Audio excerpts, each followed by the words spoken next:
पिछले एपिसोड में हमने देखा था कि फॉक्स डेमन अपने ह्यूमन फॉर्म में आ गई होती है, जो कि काफी ज्यादा सुंदर दिखाई दे रही थी। तो वहीं दूसरी तरफ फैंगशन वैली के अंदर शेंगवान और बाकियों को पता चल गया होता है कि ये सारा काम असल में पिंगर का है और उसके साथ कोई और भी बंदा मिला हुआ था। वैली मास्टर ने शेंगवान को ऑर्डर दिया था कि उसे कैसे भी करके उन दोनों को पकड़ना है। इसलिए फैंगशन वैली वाले शियाफान और पिंगर को ढूंढने के लिए निकल जाते हैं। साथ ही शियाफान ने फॉक्स डेमन से ये भी पूछा था कि क्या किसी तरह से बियाओ को जिंदा किया जा सकता है, जिस पर फॉक्स डेमन ने कहा था कि हाँ एक तरीका है। जिसके बाद यहाँ से ये एपिसोड शुरू होता है। तो इस एपिसोड की शुरुआत में शियाफान फॉक्स डेमन से कह रहा होता है, तो आप मुझे बताइए ना कि वो कौन सा तरीका है, जो भी तरीका होगा मैं वो करने के लिए तैयार हूँ। फॉक्स डेमन कह रही होती है, शायद ये वही लड़की होगी जिसके बारे में हर टाइम तुम सोचते रहते हो। मैंने तुम्हारी फीलिंग चेक की, वो सच में उस इंसान के लिए बहुत ही ज्यादा है। मैंने कई सारे लोगों को देखा है जो रीइंकार्नेशन स्पेल का इस्तेमाल करते हैं, जिसकी मदद से मरे हुए को वापस से जिंदा किया जा सकता है। एक ऐसा इंसान जो मर गया हो लेकिन उसकी बॉडी अभी भी वैसे ही रिमेन हो, लेकिन उसकी सोल उसके अंदर मौजूद ना हो, तो रीइंकार्नेशन स्पेल का इस्तेमाल करते हुए उसकी सोल को वापस उसकी बॉडी के अंदर डाला जा सकता है। तुमने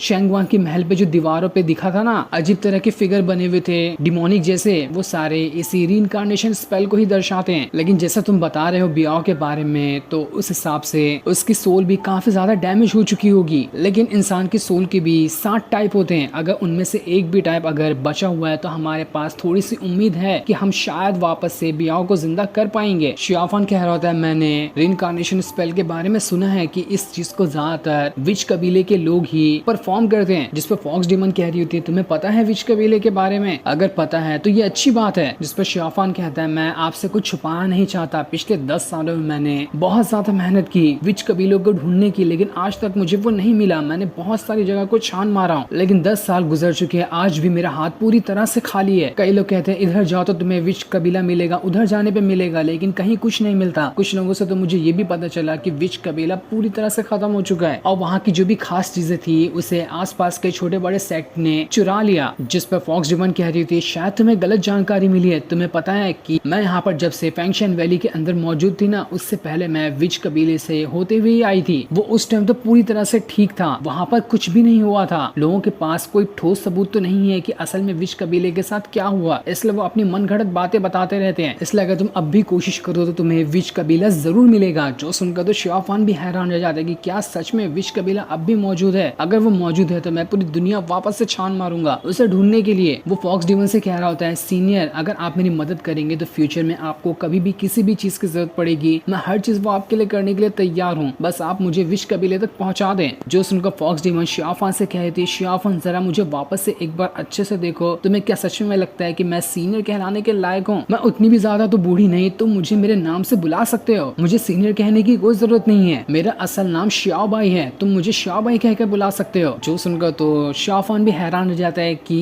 क्या कह रही है फॉक्स डेमन, लेकिन जैसा वो कह रही थी वो करने के लिए मान जाता है। फॉक्स डेमन शियाफान से पूछ रही थी, तुम्हारे बंदर का क्या नाम है? ये मुझे बहुत ही ज्यादा प्यारा लगता है, क्या मैं इसका नाम 3 आइड मंकी रख दूं क्या? ये नाम मुझे बहुत अच्छा लग रहा है। जिस पर शियाफान कह रहा होता है, ये बंदर मेरे साथ काफी टाइम पहले से था, जब मेरे पास जिससे मैं आपके बारे में पूछ रहा हूँ जिंदा करने के लिए वो इंसान भी मौजूद था। हम दोनों ने मिलकर इस बंदर को अडॉप्ट किया था, तभी से ये बंदर मेरे पास है, बिल्कुल मेरे फैमिली के एक मेंबर की तरह। जो सुनकर तो फॉक्स डेमन भी हैरान हो जाती है। जिसके बाद देखते ही देखते कुछ दिन गुजर चुके थे। कई दिनों तक के शियाफान जंगल में बनी एक गुफा के अंदर रह रहा होता है फैंगशन वैली वालों से बचकर। पर तभी एक दिन उसे ऐसा लगता है कि उसके गुफा के आसपास कोई है, इसलिए शियाफान गुफा के बाहर आकर अच्छे से चेक करना शुरू कर देता है कि असल में यहाँ पर कौन मौजूद है। जिसके बाद उसे पता चल जाता है कि यहाँ पर कौन होगा। वो पिंगर को आवाज लगाते हुए कह रहा होता है, मुझे पता चल चुका है कि तुम यहाँ पर आई हो, तो अब छुपने की कोई जरूरत नहीं है, सामने आ जाओ। पिंगर वहाँ पर आने के बाद शियाफान से कह रही होती है, आपने तो बहुत ही बढ़िया जगह चुन ली है छुपने के लिए। जिस पर शियाफान कह रहा होता है, माना कि जगह अच्छी है, लेकिन तुम जैसी लड़कियों के लिए यहाँ पर रहना बिल्कुल भी सेफ नहीं होगा, इसलिए तो आखिर तुम यहाँ पर क्यों आई हो? क्या तुमसे मैं वजह पूछ सकता हूँ कि तुम्हारे यहाँ पर आने की असल वजह क्या है? जिस पर पिंगर कह रही होती है, तुमने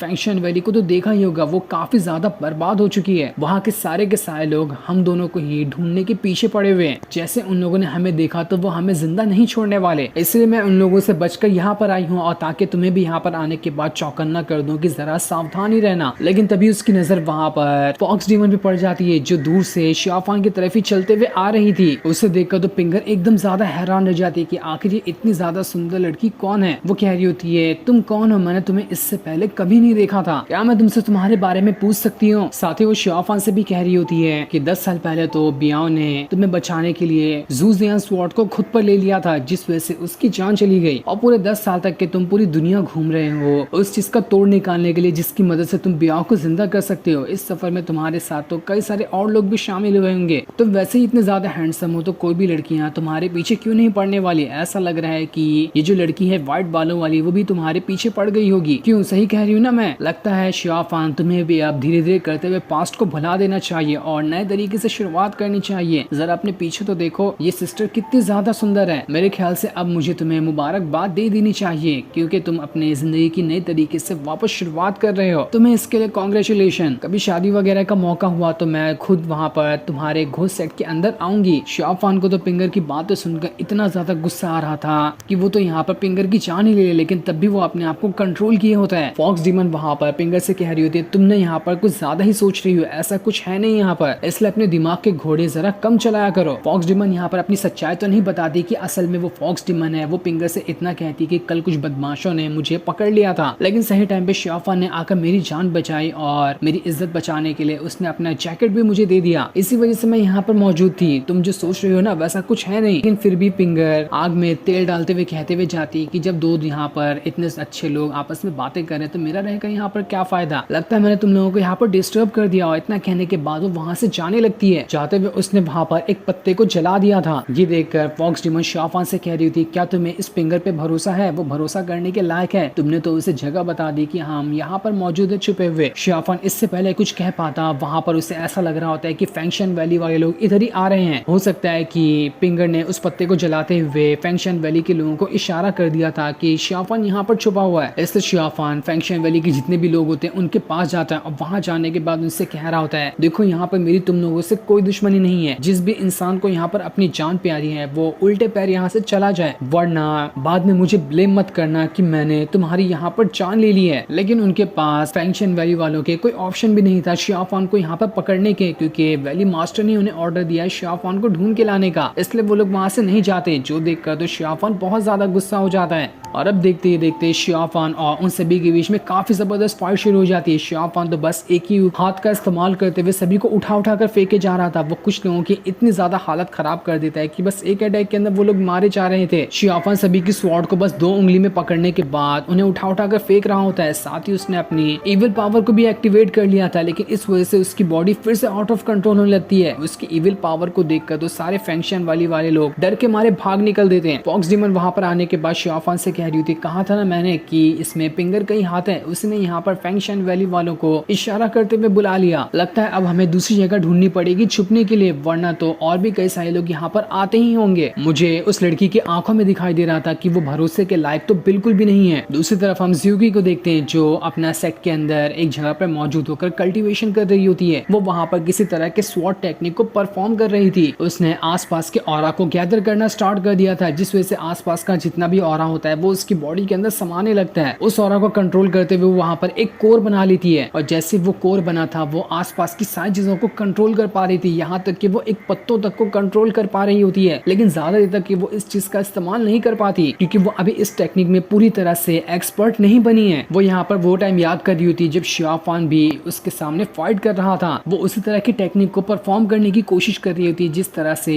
शियाफान ने किया था यिन यांग एनर्जी का इस्तेमाल करते, लेकिन ज़ूकी वहाँ पर यिन और यांग एनर्जी का ठीक तरह से इस्तेमाल नहीं कर पा रही थी। इसी वजह से वो किसी चीज को अच्छे से कंट्रोल नहीं कर पाई। वो दोबारा से वो सारी चीजें याद करने लगती है किस तरह से शियाफान फाइट कर रहा था और उसी हिसाब से वो दोबारा से अपनी प्रैक्टिस जारी रखती है। और इस बार जब वो प्रैक्टिस करती है तो वो काफी हद तक के यिन और यांग एनर्जी को कंट्रोल कर पाई थी। उस वजह से वहाँ पर इतना जोरदार धमाका होता है कि आसपास की सारी जगह टूटने फूटने लगती है। इतना खतरनाक अटैक हुआ था वहाँ पर। तभी वहाँ पर एक लड़की आती है जो ज़ूकी से कह रही थी, लीडर कुछ बात के बारे में डिस्कस करना चाहते थे, इसलिए मैं आपके पास आई हूँ ताकि आप भी मेरे साथ चले लीडर के पास और देख सके कि असल में वो किस बारे में बात करना चाहते थे। इसलिए ज़ूकी उस लड़की के साथ लीडर के पास आती है जहाँ पर सारे एल्डर वगैरह मौजूद थे। मैसेंजर बता रहा होता है कि ये पिछले कुछ दिनों से फैंक्शन वैली के अंदर काफी ज्यादा उथल पुथल मची हुई है। उन लोगों ने अपने सिपाहियों को अपने इलाके से छोड़कर अलग अलग इलाकों में भेजना शुरू कर दिया है। न जाने हम पता नहीं कि वो लोग क्या करना चाहते हैं, पर जैसा कि हम एक बात जानते हैं कि वो भी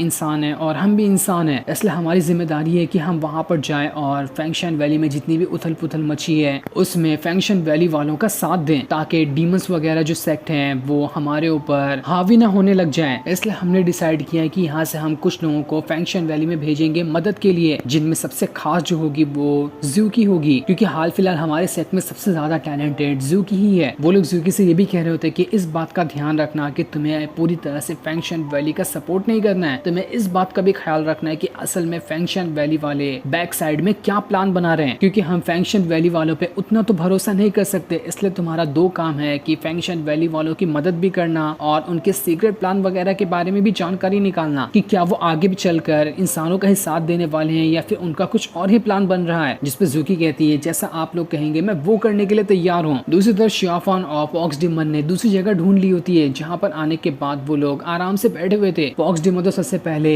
शियाफान के बंदर को नहलाने की कोशिश कर रही होती है, क्योंकि वो काफी ज्यादा गंदा हो चुका था। बंदर को नहाने में डर लग रहा होता है, इसलिए फॉक्स डिमन उसे एक एप्पल देती है ताकि उसे खाते खाते वो आराम से नहा ले। बंदर तो बिल्कुल बच्चों जैसी हरकत कर रहा था, इसलिए फॉक्स डिमन अपने हाथों से उसे नहला रही होती है। लेकिन वो बंदर तो फॉक्स डिमन के ऊपर ही पानी उड़ाना शुरू कर देता है, जो देखकर तो शियाफान को भी हंसी आ रही थी, क्योंकि फॉक्स डिमन काफी शरारती तरीके से बंदर जो पानी फेंक रहा होता है उससे बचने की कोशिश कर रही थी। इसी वजह से शियाफान को हंसी भी आ रही होती है। दूसरी तरफ हम घोस्ट किंग को देखते हैं, जो अभी तक के अपने उसी सबसे ज्यादा पावरफुल वाले फॉर्मेशन को बनाने की कोशिश कर रहा था, जिसके अंदर उसे काफी सारे बीस्ट चाहिए होंगे उस फॉर्मेशन की ताकत बढ़ाने के लिए। वो वहां पर थोड़ा खुश लग रहा होता है, ऐसा लग रहा था कि शायद जल्द ही उसका फॉर्मेशन तैयार होने वाला है, इसलिए वो वहां से आगे बढ़ना शुरू कर देता है। आगे बढ़ते हुए उसके पास एक बंदा आता है जो कि उसके ही सेक्ट का एक एल्डर था। वो कह रहा होता है मैंने सुना है कि फैंक्शन वैली के अंदर काफी बड़ी तबाही आई है, वहाँ के सारे वोल्केनो फट रहे हैं, जिस वजह से ऐसा लग रहा है कि फैंक्शन वैली कुछ ही टाइम के अंदर पूरी तरह से बर्बाद हो जाएगा। मैं इसकी वजह तो नहीं जानता, लेकिन मैं सिर्फ इतना जानता हूँ कि फैंक्शन वैली वालों ने अब आसपास जितने भी जो मेन रोड थे उन्हें ब्लॉक कर दिया है। वो लोग वहाँ से किसी को ना आने दे रहे हैं ना किसी को जाने दे रहे हैं। जो सुनकर घोस्ट किंग कह रहा होता है अगर ऐसी बात है तो हमें पहले से तैयारी करके रखनी चाहिए, जासूसों को भेजकर पता लगाने की कोशिश करो कि असल में वहाँ पर क्या हो रहा है। अगर कुछ ऐसी गड़बड़ होने वाली रही या फिर वो लोग सीक्रेट किसी हमले की तैयारी में रहे तो हमें भी इसके लिए तैयार रहना होगा। हमारे फॉक्स क्लान जो है उनके कई सारे मेंबर को तैयार रखो कि कभी भी मौका आ सकता है फाइट करने के लिए। दूसरी तरफ फॉक्स डिमन जो होती है शियाफान से कह रही होती है मुझे लगता है कि ये जगह भी उतनी ज्यादा सेफ नहीं है, यहाँ पर भी हो सकता है कि फैंक्शन वैली वाले लोग आ जाएं, इसलिए हमें दूसरी जगह की तलाश करनी पड़ेगी। जिसके बाद हम एक दूसरी जगह का सीन देखते हैं। वो जगह बहुत ही ज्यादा खतरनाक दिखाई दे रही थी। वहीं पर एक बंदा भी होता है जिसने अपने चेहरे पे अजीब सा मास्क लगाया था। वो कह रहा होता है फैंक्शन वैली यहाँ पर तबाह तो हो रही है, लेकिन उनके पास इतना टाइम है कि वो खुद को रिकवर कर ले, लेकिन मुझे यही टाइम तो नहीं देना है, मैं आ रहा हूँ उनको पूरी तरह से बर्बाद करने के लिए। लेकिन असल में ये बंदा कौन है और इसका क्या प्लान हो सकता है इसके बारे में हमें अभी कुछ भी नहीं बताया जाता। जो सीन दिखाते ही ये एपिसोड यहीं पर एंड हो जाता है। Thanks for watching.